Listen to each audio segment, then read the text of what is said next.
Bem-vindo de volta. Estamos novamente com Sayed Mohammad Marandi, professor da Universidade de Teherã e também ex-assessor da equipe iraniana de negociações nucleares. Muito obrigado por voltar ao programa.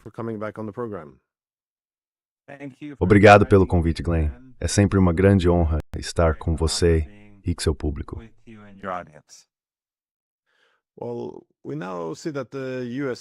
Bom, agora a gente vê que os Estados Unidos estão claramente de volta à sua guerra renovada contra o Irã.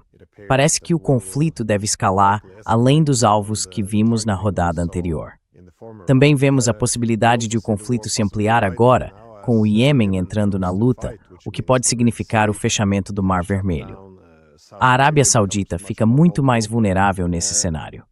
O Irã tem concentrado, ao que tudo indica, nos últimos dias, boa parte de seus ataques no Bahrein e no Kuwait. Eu estava me perguntando como a gente pode entender isso. Sim, essa guerra agora. O que podemos esperar do Irã? Como ele vai responder aos Estados Unidos? E, de fato, qual é o objetivo dos Estados Unidos dessa vez?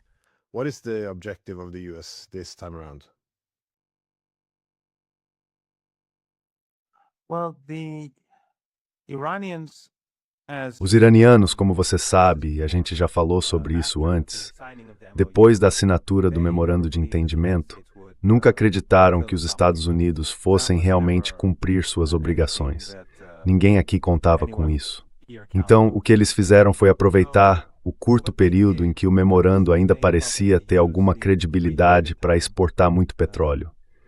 O Irã tinha acumulado uma grande quantidade de petróleo em navios-tanque no Golfo Pérsico, que não podiam sair por causa do bloqueio americano. Assim que o memorando foi assinado, dezenas de milhões de barris foram enviados para os mercados asiáticos. Depois disso, os iranianos começaram a esvaziar tudo o que tinham em terra e mandar para fora, enquanto traziam navios com suprimentos porque os portos do Irã ficaram bloqueados por 2 meses. Então, produtos essenciais que o país precisava foram importados, e o petróleo e outros produtos ligados à energia foram exportados.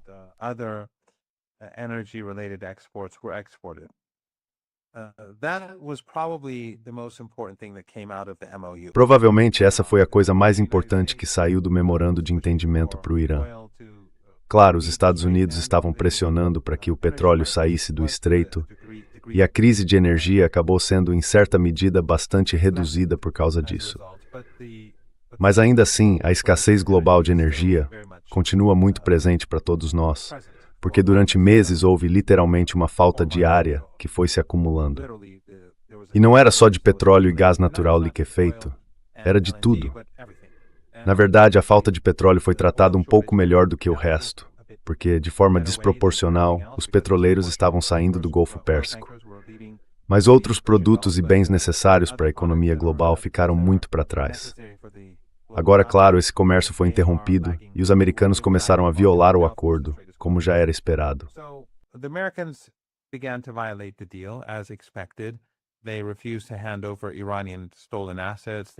Eles se recusaram a devolver os bens roubados do Irã, se recusaram a obrigar os israelenses a sair do Líbano. Tudo isso fazia parte dos compromissos deles. Também se recusaram a parar de ameaçar o Irã, e isso fazia parte do acordo. Ampliaram as sanções, mais uma violação. Reverteram a suspensão das sanções sobre as exportações de petróleo iraniano, outra violação do acordo. Então, no fim das contas, o que restou foi o cerco. Mas não havia cerco. Eles queriam poder pegar o petróleo, mas impedir o Irã de se beneficiar do memorando de entendimento. E depois, claro, abriram aquele corredor, o que violava o artigo 5, porque queriam enfraquecer a autoridade do Irã sobre esse comércio que estava reconhecida no artigo 5 do memorando. Por algumas semanas, os iranianos continuaram alertando os americanos.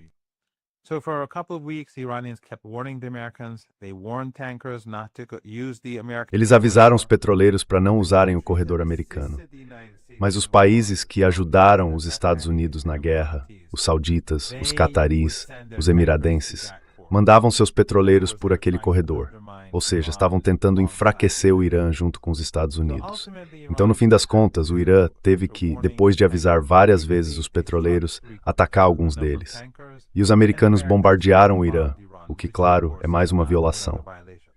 O artigo 5 foi violado porque os americanos abriram o próprio corredor, contrariando o acordo e depois, claro, bombardearam o Irã. E agora fecharam o estreito com um bloqueio. Ou seja, todos os pontos do memorando de entendimento foram minados pelos americanos.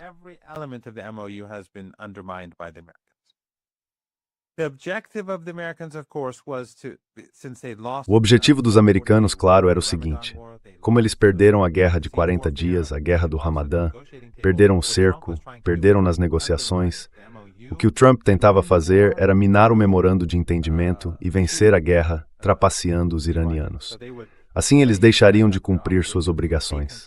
A ideia era tomar o controle do Estreito de Hormuz e, nos sonhos deles, enfraquecer o Irã, algo que antes não era possível. Mas os iranianos resistiram de novo. Disseram que não iam permitir que os americanos controlassem o Estreito. E a batalha que estamos vendo agora, a guerra que estamos vendo nesses dias, é justamente a guerra pelo Estreito de Hormuz.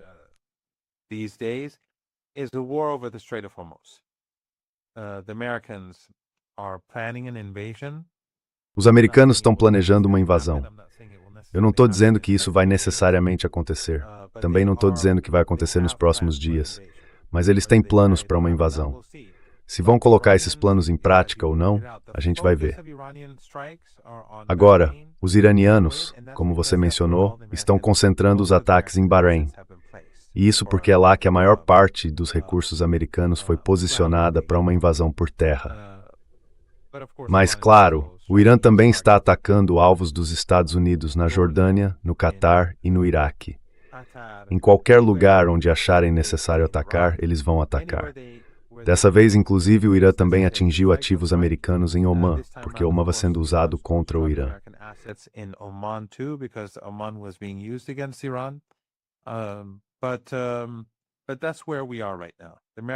Mas é aí que a gente está agora.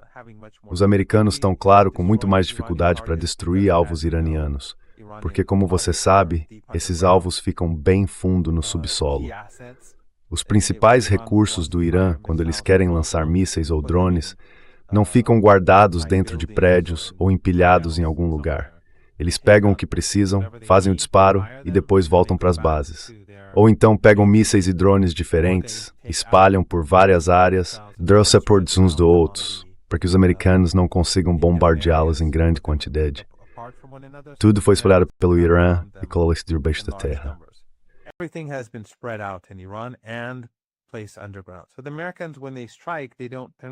Então os americanos, quando atacam, não conseguem fazer muita coisa.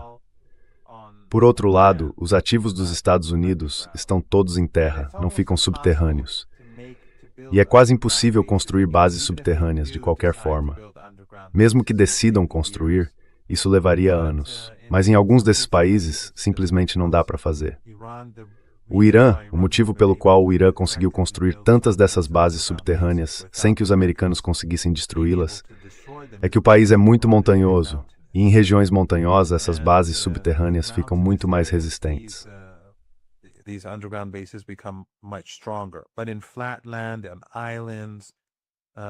Mas em áreas planas e nas ilhas, o solo não permite proteger facilmente os bens debaixo da terra. Então, países como Catar, Bahrein, Kuwait, as costas da Arábia Saudita e a maior parte dos Emirados, simplesmente não dá para fazer isso.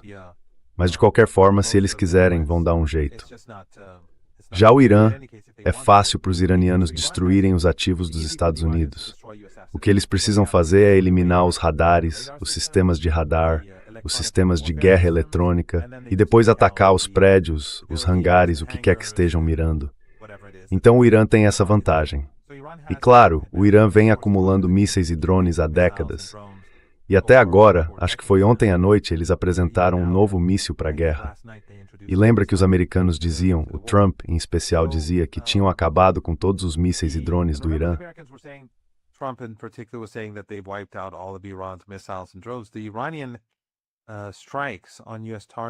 Os ataques iranianos contra alvos dos Estados Unidos nos últimos dias foram muito intensos. Eles estão lançando mísseis e drones por toda a região, mirando em alvos americanos. Então estamos nessa situação, e ainda não está claro para onde as coisas estão caminhando. Os iranianos estão determinados a garantir que as restrições no estreito não sejam retiradas até que os Estados Unidos cumpram as obrigações previstas no memorando de entendimento. Bom, chame de memorando ou não, isso pouco importa. O Irã exige que os Estados Unidos obriguem os israelenses a deixar o Líbano, a encerrar os ataques genocidas, a devolver os bens roubados e assim por diante. Caso contrário, tenho quase certeza de que o comércio pelo Estreito de Hormuz não vai se normalizar, mesmo que os americanos interrompam as hostilidades militares.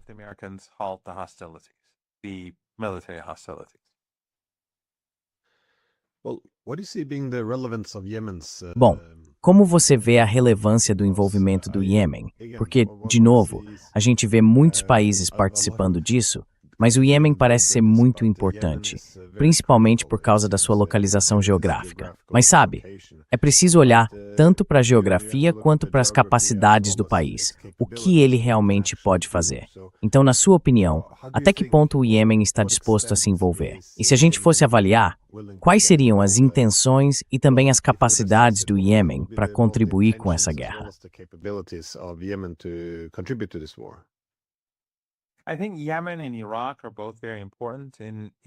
Eu acho que o Iêmen e o Iraque são ambos muito importantes. No Iraque, a gente viu, durante o funeral do Ayatollah Khamenei, nas cidades sagradas de Najaf e Karbala, milhões e milhões de pessoas, uma multidão sem precedentes. E pela primeira vez nesses funerais, como você sabe, o Ocidente não conseguiu minimizar o que aconteceu. No passado, sempre que havia grandes aglomerações no Irã, diziam que eram milhares de pessoas, às vezes talvez dezenas de milhares. Eu não me lembro de ouvir com frequência a expressão centenas de milhares, mas desta vez eles admitiram que muitos milhões participaram em Teherã. Acho que foram 15, 16 milhões. E em Mashhad e Qom, no Irã, algo em torno de 40 milhões de pessoas, somando tudo. Foram 3 dias de cerimônias. E no Iraque também havia milhões de pessoas. In Iraq, though, you had many millions of people. And that, I think, shows where the sentiment... E isso, eu acho, mostra onde estão os sentimentos do povo iraquiano. E se a guerra escalar, basicamente significa que a resistência iraquiana tem um mandato.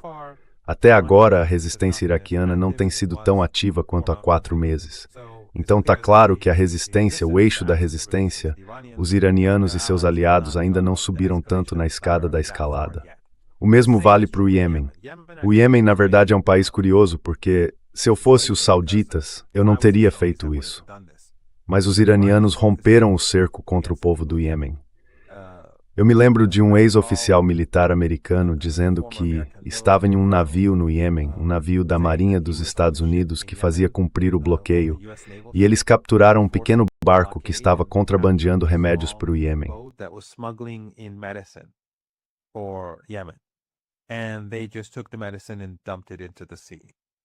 E eles simplesmente pegaram o remédio e jogaram no mar. É assim que os Estados Unidos, o Ocidente e os regimes árabes da nossa região têm tratado o Iêmen. Eles tentam fazer o povo passar fome, tentam fazê-lo sofrer o máximo possível. Não é muito diferente de Gaza. A guerra contra o Iêmen, travada durante anos pelos sauditas e pelos emiradenses, com o apoio de todos esses outros países, foi uma guerra genocida como em Gaza, mas fracassou. E o Irã rompeu o cerco. Enviou um avião de passageiros para o Iêmen para facilitar a ida de autoridades iemenitas que iam participar do funeral iraniano. E quando o avião estava voltando, os sauditas bombardearam o aeroporto internacional de Sanaá, o aeroporto internacional da capital.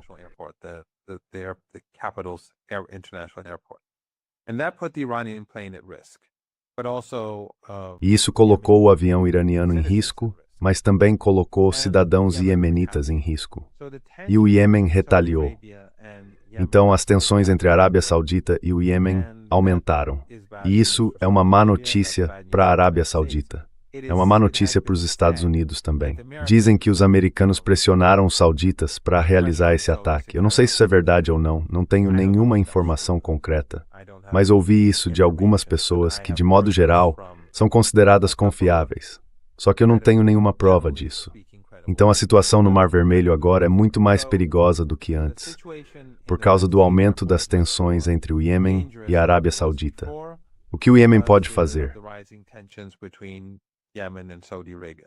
What can Yemen do? Well, they can stop the flow of oil. Olha, eles podem interromper o fluxo de petróleo do Mar Vermelho para os mercados asiáticos com muita facilidade, se atingirem qualquer um dos superpetroleiros. Se acertarem até mesmo um único navio desses, o impacto no comércio vai ser enorme, porque as seguradoras e as companhias de transporte vão repensar se vale a pena mandar seus navios para o Mar Vermelho. Se eles atacarem instalações de petróleo e energia da Arábia Saudita, isso também seria catastrófico. Você deve lembrar que o que pôs fim à guerra suja contra o Iêmen, lá perto do fim dos 7 anos, foi quando as forças armadas iemenitas começaram a revidar. Elas já tinham adquirido capacidade de usar drones e mísseis, e com isso destruíram a capacidade de exportação saudita. Aí os sauditas aceitaram rapidamente um cessar-fogo. Então é de se supor que aquelas capacidades que existiam naquela época não desapareceram.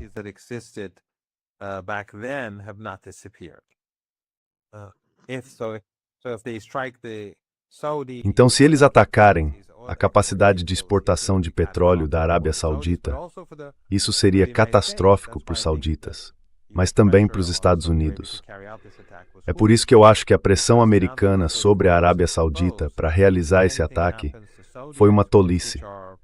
Porque agora que o Estreito de Hormuz está fechado, se acontecer qualquer coisa com as exportações sauditas, que ficam mais ou menos entre 3 e 4, até 4,5 milhões de barris por dia, dependendo da estimativa, isso, na minha opinião, causaria uma alta muito acentuada no preço do petróleo. Mas até agora a gente não viu o Iêmen fazer isso.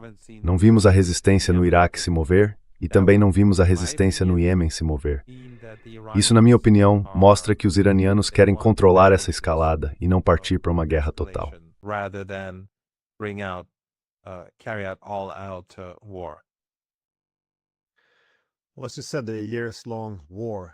Bom, como você disse, a guerra de tantos anos contra o Iêmen chegou ao fim, quando o país conseguiu atingir os interesses econômicos da Arábia Saudita. E quando Trump, acho que meio a contragosto, assinou o memorando de entendimento, ele também mencionou a necessidade de garantir o fornecimento de energia pelo Estreito de Hormuz, já que os Estados Unidos tinham só algumas semanas de petróleo restantes. Então, é claro que as pressões econômicas são bem importantes aqui, especialmente quando se enfrenta um país enorme, uma grande potência como os Estados Unidos. Mas, de novo, a guerra não acabou. Faz tanto tempo assim. Qual é a situação da economia agora? Quanto petróleo os americanos conseguiram fazer passar? E bom, será que eles conseguem continuar por alguns meses agora?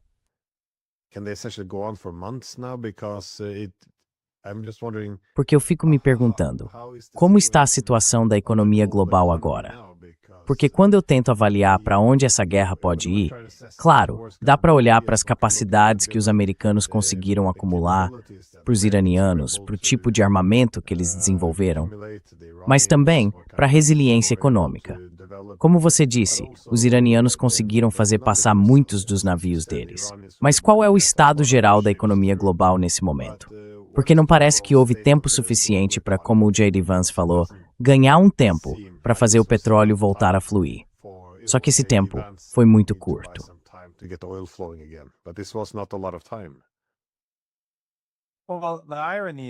Olha, a ironia é que, se os Estados Unidos tivessem simplesmente deixado o memorando de entendimento seguir em frente, agora o fluxo de petróleo já teria se normalizado. Mas eles tentaram assumir o controle, tentaram enfraquecer o Irã, e agora estamos nessa situação. Mas por um tempo, de acordo com a própria entrevista do Vance, vamos aceitar os números dele, 20 milhões de barris de petróleo por dia saíam do Golfo Pérsico. Quer dizer, eu não sei se isso inclui o Mar Vermelho ou não. Se não inclui, então mais petróleo do que o normal saiu do Golfo Pérsico para os mercados globais nesse período. Vamos supor que ele não esteja incluindo o Mar Vermelho. E faz sentido.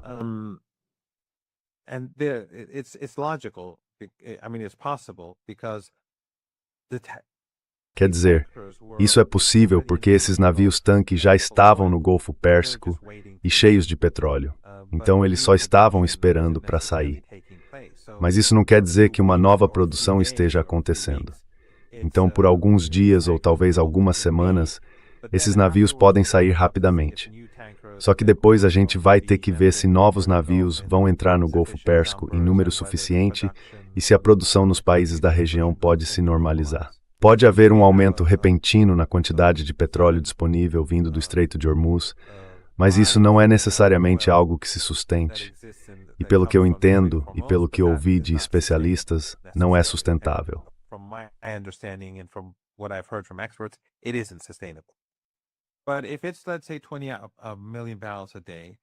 Mas se forem, digamos, 20 milhões de barris por dia, e até mais do que o normal, ainda assim não vai fazer muita diferença, porque a escassez é enorme e o consumo diário não mudou de forma drástica. Então, no máximo, digamos, 3 ou 4 milhões de barris extras de petróleo chegaram ao mercado por dia, durante, vamos dizer, umas 3 semanas. Nesse período em que o Estreito de Hormuz ficou fechado de novo, eu acho que isso se iguala. O volume extra que foi para o mercado acabou sendo anulado pelo fato de que, nos últimos dias, esse comércio ficou interrompido. E por isso agora, a cada dia em que esse comércio continua fechado, a situação vai ficando cada vez mais perigosa.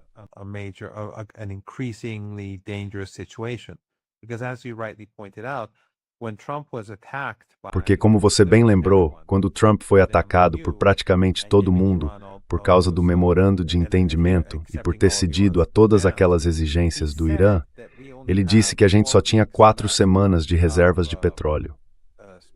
E ele também mencionou o exemplo do Herbert Hoover e da Grande Depressão, dizendo que não queria presidir algo parecido. Então, se a gente olhar para o fato de que ainda saiu um pouco de petróleo do Golfo Pérsico, porque já estava pronto nos navios, e para o fato de que agora nada mais está saindo, eu diria que a partir de agora, a escassez volta ao ponto em que estávamos quando Trump fez aquela declaração.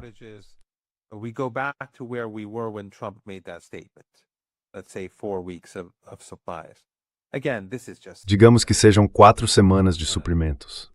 De novo, isso é só uma estimativa geral, mas eu não acho que essa situação seja sustentável por muito tempo. Pode ser mais de 4 semanas. Quer dizer, o Trump não é exatamente conhecido pela honestidade. Ele pode ter falado 4 semanas só para criar medo para que as pessoas parassem de criticar o memorando de entendimento. Pode ser 6 semanas, pode ser 8, mas a crise está piorando a cada dia. E aí, Glenn, tem também o fato de que, nessas poucas semanas, tipo 3 semanas, em que o petróleo estava saindo do estreito, primeiro, quase não entravam tantos petroleiros no estreito. Isso é muito importante para o futuro. E segundo, os petroleiros estavam basicamente saindo e bem menos deles estavam entrando no estreito.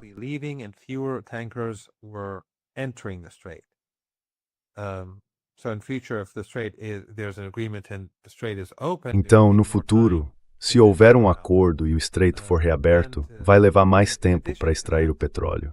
E além disso, o fato de esses países terem retomado as exportações e agora precisarem interromper de novo vai causar ainda mais danos aos poços de petróleo. As consequências de reiniciar essa situação vão ser significativas. E eu acho que os efeitos de longo prazo vão ser sentidos mesmo que a situação seja resolvida.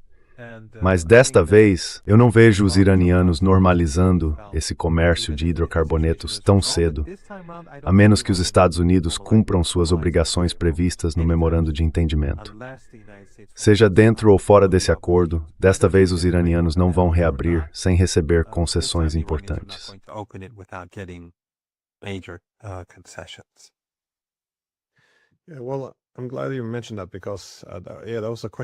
Que bom que você mencionou isso, porque era justamente uma das minhas perguntas.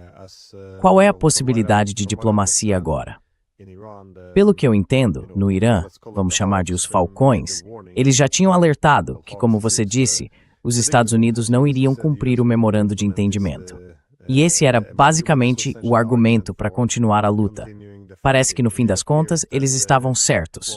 Os Estados Unidos realmente não cumpriram o acordo. Então dá para imaginar que as posições mais duras dentro de Teherã ganhem força agora. Diante disso, qual é a chance real de diplomacia neste momento?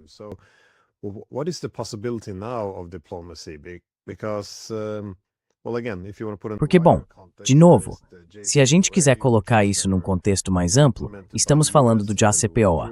que nunca chegou a ser implementado pelos Estados Unidos e depois eles se retiraram do acordo. Aí aconteceram 2 ataques contra o Irã, justamente quando se dizia que estavam perto de um novo entendimento. Fica a impressão de que a diplomacia é só um instrumento para ganhar tempo e preparar o campo de batalha de um jeito mais favorável.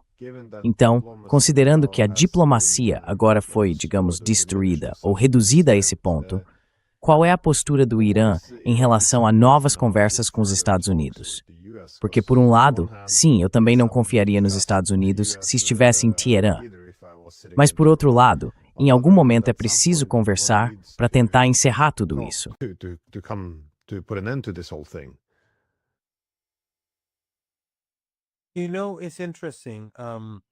Sabe, é interessante, e você está absolutamente certo.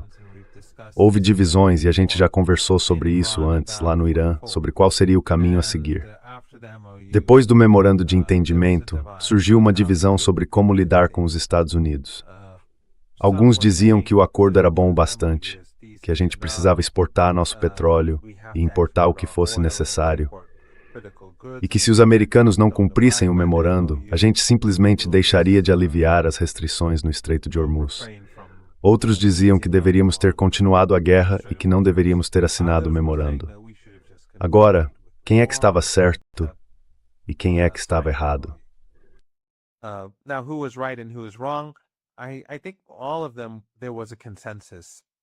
Eu acho que todos eles concordaram que o memorando de entendimento não ia durar. Mas houve divergências sobre o fato de ele ter sido assinado mesmo assim, de os iranianos terem aceitado esse acordo.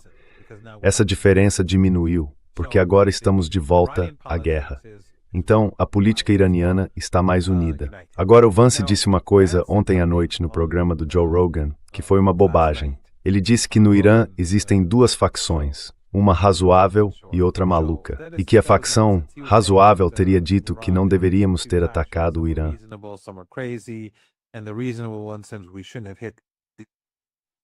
Isso é tudo bobagem.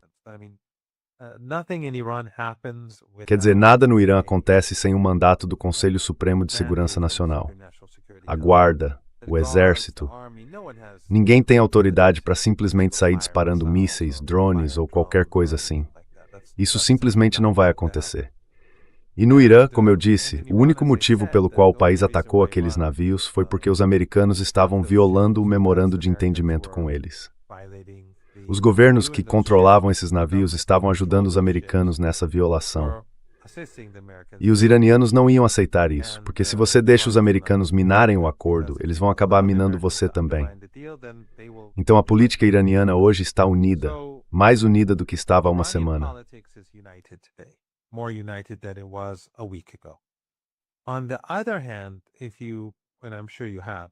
Por outro lado, se você, e eu tenho certeza que sim, se você ouviu o que o J.D. Vance disse no programa, dá para ver que a política dentro da Casa Branca não está tão unida assim. O J.D. Vance parece falar uma linguagem bem diferente da do Trump e das pessoas em volta dele. Mas além disso, a gente vê o Trump tentando conseguir um orçamento extra para a guerra. As tentativas do secretário de guerra de aumentar esse orçamento enfrentaram uma resistência forte dos democratas, porque eles percebem que a população americana é contra a guerra. E os democratas, em grande parte, quase todos, se opõem à guerra. Então dá para ver que há resistência a isso.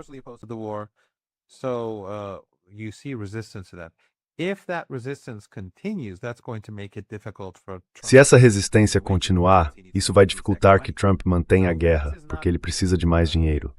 Então o Vance não parece estar totalmente alinhado com o Trump. O Senado e a Câmara podem criar problemas para ele continuar com a guerra. Enquanto o cenário político em Teherã está mais unido agora, com o início do conflito, nos Estados Unidos parece estar bem mais dividido. E isso, eu acho, significa que pode haver uma oportunidade no futuro para forçar os Estados Unidos a mudar sua política. Mas por enquanto os iranianos não estão interessados nisso. Então eu não acho que a gente vai ter um cessar-fogo tão cedo.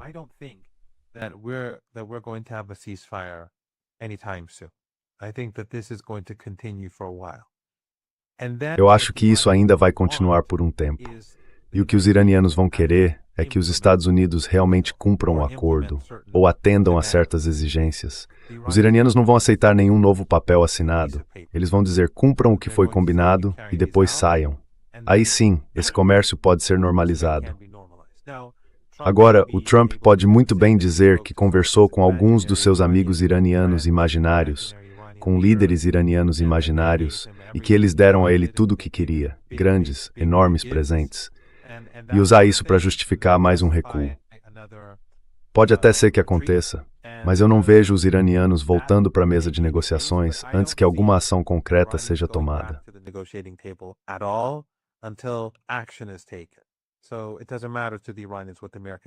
Então não importa para os iranianos o que os americanos digam. Os iranianos, como eu já disse, não confiavam neles naquela época.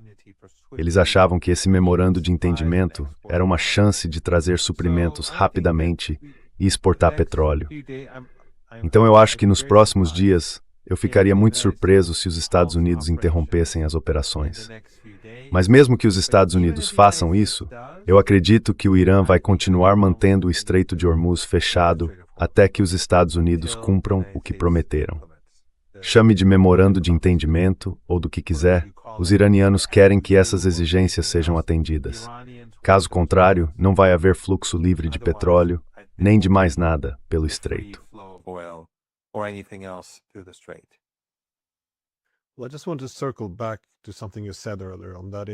Olha, eu só queria voltar a algo que você mencionou antes, que a situação no Iraque também mudou bastante por causa dessa guerra. E, de fato, eu vi alguns relatos de que houve combates perto da fronteira do Iraque com o Kuwait. Então eu queria entender, qual é a relevância do Iraque nesse contexto?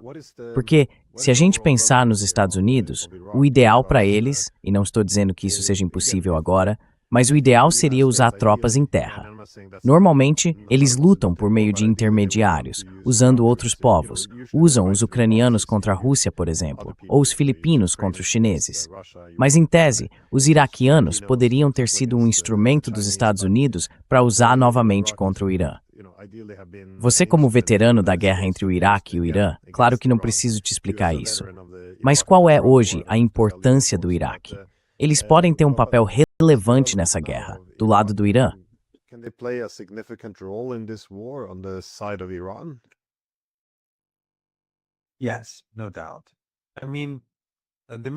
Sim, sem dúvida. Quero dizer, os americanos realmente usam intermediários contra o Irã. Os terroristas curdos no norte do Iraque e outros grupos terroristas estão lá, são treinados lá e recebem financiamento. E o governo local iraquiano, o governo curdo, tolera isso. Então eles têm bases, e os iranianos estão bombardeando essas bases literalmente todos os dias. Além disso, há os elementos wahhabitas, salafistas e takfiris na região do Baluchistão, no Paquistão, onde o governo paquistanês não tem muito controle. Eles são treinados, realizam operações dentro do Irã, e a gente tem visto mais atividade nessas duas áreas do que no resto do Paquistão.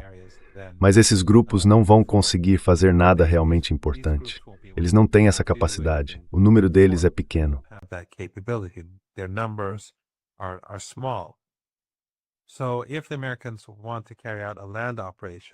Então, se os americanos quiserem realizar uma operação terrestre, eles não precisam fazer isso sozinhos.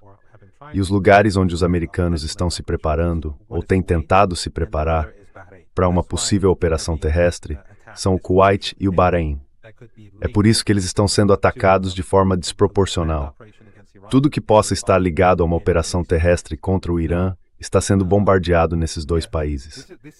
Agora, Glenn, isso é importante.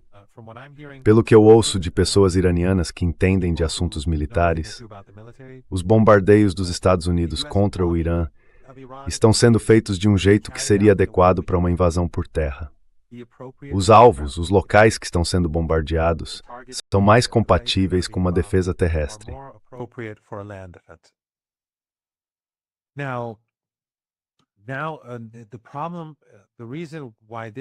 Agora, o problema e o motivo pelo qual isso me surpreende um pouco, e também surpreende os militares iranianos, é que agora não é o momento certo para uma operação terrestre. O calor e a umidade na Península Arábica e no Golfo Pérsico estão altíssimos. Estamos falando de temperaturas na casa dos 40 e tantos, 50 graus, até mais de 50, e a umidade chega perto de 100%, especialmente do outro lado e nas áreas ao redor do Golfo Pérsico. Então, se os americanos quiserem tomar ilhas agora, vai ser um inferno na Terra. So if the Americans want to take islands, it will be hell on earth. They'll be in their uniforms and they'll be carrying. Eles vão estar de uniforme e vão estar correndo. Durante o dia, isso seria muito perigoso de fazer. As tropas poderiam morrer facilmente por causa do calor. Então agora não é o melhor momento para realizar uma invasão por terra. Os iranianos, como eu disse, não acreditavam que os americanos realmente fariam esse movimento. Eles achavam que se os Estados Unidos fossem mesmo fazer uma invasão terrestre, fariam no fim de setembro ou depois disso, quando as temperaturas começassem a cair. Ainda estaria quente, mas não tão insuportável e difícil como agora, o que seria péssimo para o moral das tropas. E eu tenho certeza de que o moral dos soldados americanos na região está muito baixo.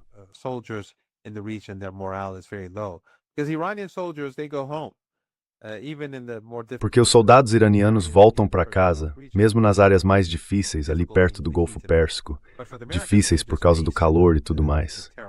Mas os americanos estão baseados em condições terríveis.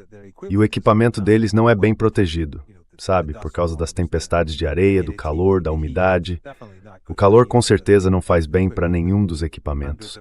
Estamos falando de centenas de bilhões de dólares em material que foi levado para a região.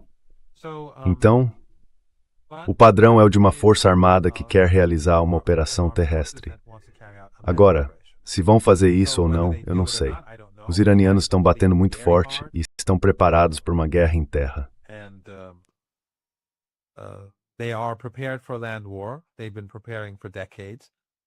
Eles vêm se preparando há décadas. Os iranianos, a gente falou sobre isso durante aquela guerra de 40 dias no seu programa, quando eu disse que os iranianos na verdade queriam que os americanos fizessem uma invasão por terra. E agora é a mesma coisa, porque eles acham que se houver uma invasão terrestre, eles vão vencer. Os iranianos venceriam. Eles deixariam os americanos tomarem algumas ilhas, talvez partes do continente onde quisessem avançar, e só os que começariam a atacá-los. E os soldados americanos ficariam muito fortes. E dar apoio a esses soldados é muito difícil, porque o outro lado do Kuwait fica longe demais.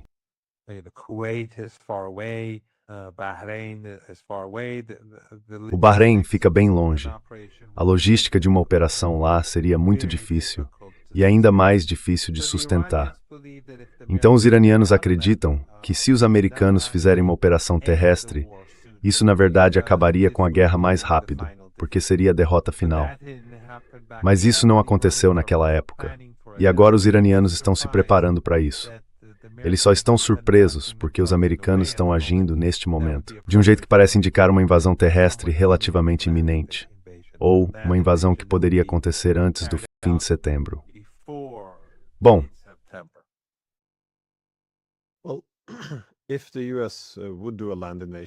se os Estados Unidos realmente fizessem uma invasão por terra, e de novo, eu vi os mesmos relatórios, é claro que todo dia a gente vê o Kuwait e o Bahrein sendo muito atingidos. Mas a minha última pergunta é sobre a Arábia Saudita. Até que ponto você acha que eles poderiam se envolver numa operação dessas? Porque se a ideia for tomar alguma ilha iraniana, por exemplo, ou até tentar invadir o território iraniano, dá para imaginar que eles precisariam dos sauditas.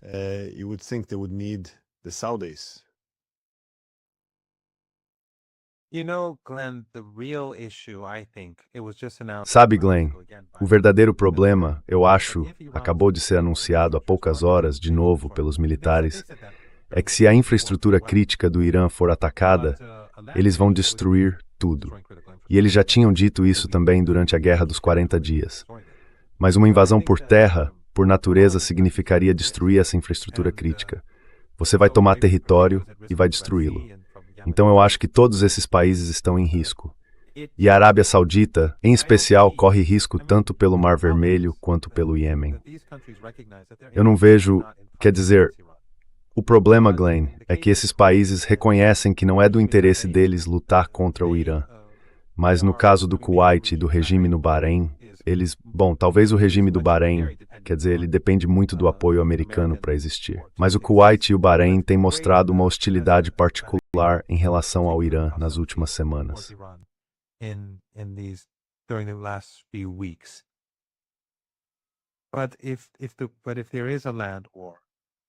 Mas se houver uma guerra terrestre, os iranianos não vão continuar focando só nesses dois países. Se a infraestrutura crítica do Irã for destruída nessas ilhas, ou se os Estados Unidos ocuparem essas áreas, então eu não acho que o Irã vai mostrar contenção. O Irã vai revidar. E as Forças Armadas já disseram que toda a infraestrutura crítica da região será destruída. Se isso acontecer, será o fim desses países. Arábia Saudita, Emirados, Kuwait, Bahrein, Catar e também Omã, agora que eles têm ajudado os americanos. Eles não conseguem sobreviver se o Irã atacar a infraestrutura crítica deles, porque são países desérticos. Quer dizer, o Irã é um país que você já visitou. O Irã tem florestas, tem rios, tem montanhas, tem desertos, mas tem todo o resto também. O Irã é quase autossuficiente em agricultura, mesmo com as sanções.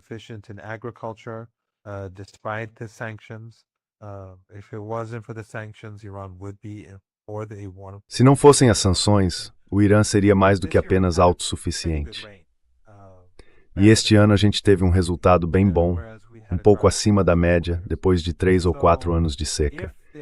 Então, se houver uma guerra total, se tentarem tomar território iraniano, se começarem a atacar a infraestrutura crítica do país, como Trump já ameaçou fazer, o Irã não quer chegar a esse ponto.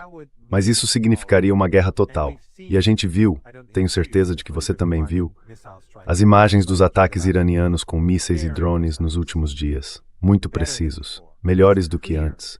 Está claro que as capacidades de mísseis do Irã estão sendo aprimoradas, tanto em qualidade quanto em quantidade.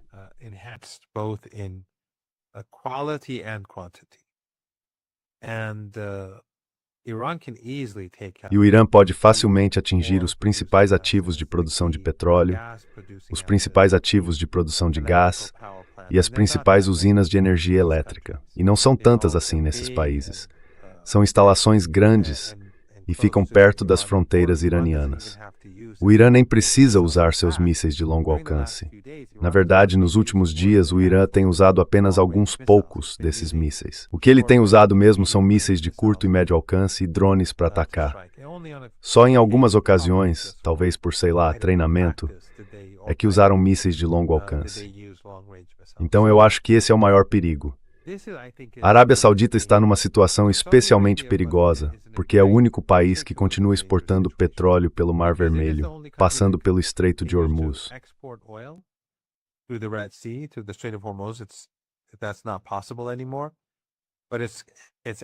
Isso já não é mais possível.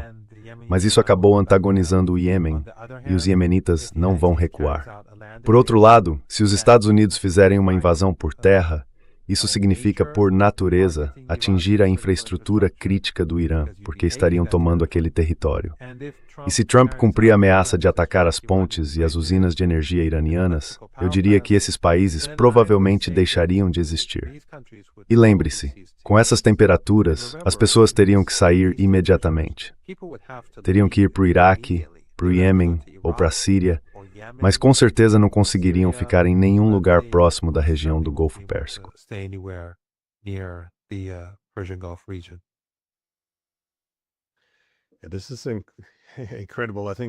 Isso é incrível. Eu acho que uma das principais lições da guerra contra o Irã foi, na minha opinião, que a ilusão de controlar a escalada é algo bem perigoso. E eu acho que os Estados Unidos ainda não assimilaram de verdade essa lição. Como a gente está vendo agora, essa guerra pode se aprofundar e se expandir muito, muito rápido. É uma situação interessante, mas eu simplesmente não vejo uma opção militar para os Estados Unidos. Claramente, eles também não viam antes, por isso assinaram o memorando de entendimento, e agora a janela diplomática está se fechando. Então, não, é uma situação incrível mesmo. Enfim, eu teria gastado 1 hora do meu dia com isso.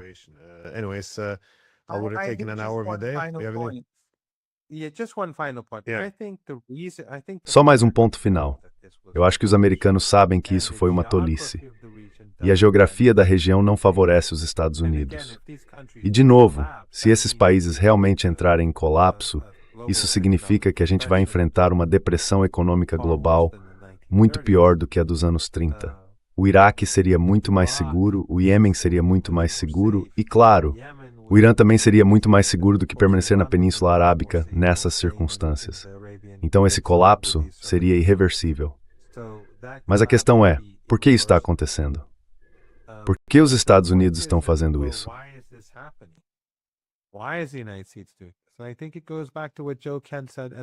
Acho que isso volta ao que o Joe Kent disse lá no começo, quando entregou a carta de demissão, logo no início da guerra.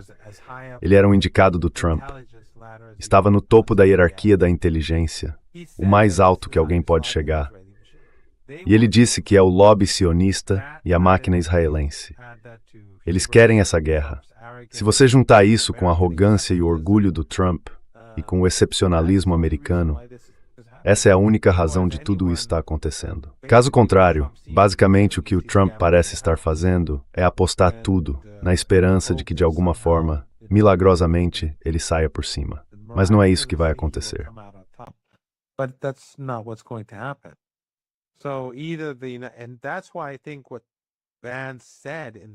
E é por isso que eu acho que o que o Vance disse na entrevista, apesar das bobagens que ele falou sobre o Irã, dizendo que tem um grupo de fanáticos e um grupo de malucos e o outro grupo de pessoas sensatas, ele precisa dizer isso para não parecer que está se voltando contra o Trump. Ele está repetindo essa narrativa. Mas o que eu acho que o Vance percebeu é que esse navio vai afundar e que ele precisa sair dele. Talvez ele se veja como a pessoa que pode salvar o navio. Mas isso não faz sentido. E eu acho que as declarações do Vance também mostram que os democratas na Câmara e no Senado, essa resistência deles ao dinheiro que querem destinar para o Departamento de Guerra, também é um sinal disso. Porque eles obviamente sabem de coisas que a mídia não vai contar para o povo americano.